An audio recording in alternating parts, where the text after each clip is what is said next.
تو پورے قرآن کے یہ درمیان میں آیا یہ لفظ۔ اور قرآن پاک کی یہاں پہ یہ بات بھی ہے کہ قرآن پاک کی ہر طرح کی خدمت کرنے والے اللہ تعالیٰ نے اس امت مسلمہ میں پیدا فرمائے۔ یہ خدمت اس مقدس کلام الہی کی قرأت، تجوید، تفسیر، معنی و مطالب و ترجمے وغیرہ سے صرف نہیں کی گئی، بلکہ اس کے حروف اور کلمات اور حتیٰ کہ زیر، زبر پیش، مد، شد، نقطے تک کے اعداد و شمار کی خدمات انجام دی ہیں۔ ہر حرف یعنی الف سے لے کر یا تک جتنی مرتبہ قرآن پاک میں ایک ایک حرف آیا ہے، اس کی تعداد و شمار تک قلم بند کر دی گئی۔ چنانچہ ان آیات میں لفظ وَلْيَتَلَطَّفْ آیا، جس میں حروف کے اعداد کے اعتبار سے قرآن پاک کا نصف حرف تا پر ہوتا ہے، یعنی لفظ وَلْيَتَلَطَّفْ میں نصف اول یا پر ختم ہوا با اعتبار حروف کے، اور آخر نصف تا کے بعد جو لام ہے اس سے شروع ہوا۔ اس طرح بحمدللہ قرآن پاک کے نصف اول کا بیان با اعتبار حروف کے پورا ہوا اور دوسرا نصف یہاں سے شروع ہو رہا ہے۔ اور دنیا کے معاملات میں اگر اس کی تشریح کی جائے تو علماء کرام یہ کہتے ہیں، اور خوش تدبیری سے اور نرمی سے اپنے معاملات کو زندگی میں کرو۔ ہاں کئی جگہ پہ غصہ کرنا جائز ہے جب اللہ کی حدود کو توڑا جائے وہاں پر، لیکن اخلاق، اچھے اخلاق سے بات جلدی سمجھ آتی ہے۔ اس لیے زندگی میں اپنی اعمال، اپنی زندگی کے معاملات کو نرمی کے ساتھ پورا کرنے کی توفیق اللہ سے مانگنی چاہیے۔ اگلی آیت کو دیکھیں، آیت نمبر 22 پر 22 پر کو مکمل ہو رہا ہے۔ سَيَقُولُونَ ثَلَاثَةٌ رَابِعُهُمْ كَلْبُهُمْ وَيَقُولُونَ خَمْسَةٌ سَادِسُهُمْ كَلْبُهُمْ رَجْمًا بِالْغَيْبِ وَيَقُولُونَ سَبْعَةٌ وَثَامِنُهُمْ كَلْبُهُمْ قُل رَّبِّي أَعْلَمُ بِعِدَّتِهِمْ مَا يَعْلَمُهُمْ إِلَّا قَلِيلٌ فَلَا تُمَارِ فِيهِمْ إِلَّا مِرَاءً ظَاهِرًا وَلَا تَسْتَفْتِ فِيهِمْ مِنْهُمْ أَحَدًا۔ ترجمہ، بعض لوگ تو کہیں گے کہ وہ 3 ہیں، چوتھا ان کا کتا، اور بعض کہیں گے 5 ہیں، چھٹا ان کا کتا، اور یہ لوگ بے تحقیق بات کو کر رہے ہیں، اور بعض کہیں گے کہ وہ 7 تھے اور 8واں ان کا کتا۔ آپ کہہ دیجئے میرا رب ان کا شمار خوب صحیح جانتا ہے، ان کے شمار کو بہت قلیل لوگ جانتے ہیں، سو آپ ان کے بارے میں بحث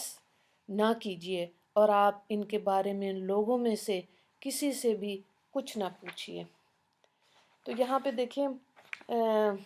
نبی کریم صلی اللہ علیہ وآلہ وسلم کو ہدایت دی جا رہی ہے کہ جس کا تعلق اس صورت کے سبب نزول سے بھی بتایا گیا کہ مشرکین نے یہود کے سکھانے سے نبی کریم صلی اللہ علیہ وآلہ وسلم سے 3 سوالات کیے تھے، جس سے مقصد آپ کی نبوت کی آزمائش تھی، جس پر نبی کریم صلی اللہ علیہ وآلہ وسلم نے وعدہ فرمایا تھا کہ ان کے جوابات کل بتاؤں گا، اور یہ اس بھروسے پہ کہ جبرائیل امین آئیں گے تو دریافت کروں گا، لیکن جبرائیل امین 15 دن تک نہ آئے، جس پہ مشرکین نے ہنسنا شروع کیا اور نبی کریم صلی اللہ علیہ وآلہ وسلم غمگین ہوئے، تو یہ صورت نازل ہوئی، اور ساتھ ہی یہ ہدایت بھی آئی کہ آئندہ کی بات کے متعلق بغیر انشاءاللہ کے وعدہ نہیں کرنا۔ چنانچہ فرمایا گیا کہ اگر یہ لوگ آپ سے کوئی بات دریافت کریں تو آپ جو بھی وعدہ کریں اس کے ساتھ انشاءاللہ کا لفظ، کلمہ ضرور ساتھ ملا لیا کریں۔ تو یہ ہماری زندگیوں میں بھی ہدایت کی بات ہے کہ جب ہم بھی اپنی زندگی میں بات کریں تو وعدہ کریں تو انشاءاللہ کا لفظ ضرور استعمال کریں۔ اس رکوع میں ایک ہی سوال ہے، وَلْيَتَلَطَّفْ سے کیا مراد ہے، اور آیت نمبر 19 سے یہ سوال ہے۔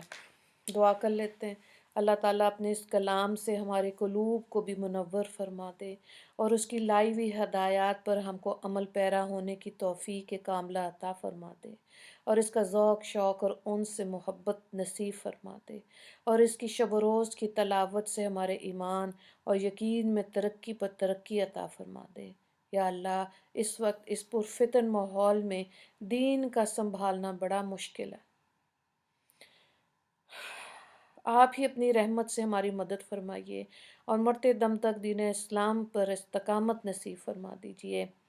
اور ہمارے ایمان کے ساتھ اس دنیا سے کوچ کرنا ہمیں نصیب فرمانا۔ میرے مالک، پہلے آپ ہم سے راضی ہونا، پھر ہمیں اس دنیا سے لے کر جانا۔ یا اللہ ہدایت آپ ہی کے قبضے قدرت میں ہے،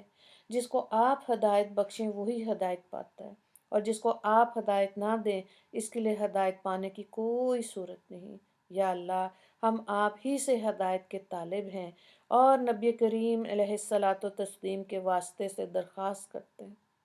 کہ اس پرفتن دور میں ہمیں صراط مستقیم پر قائم رکھیے، اور اپنے کرم و رحم ہم پر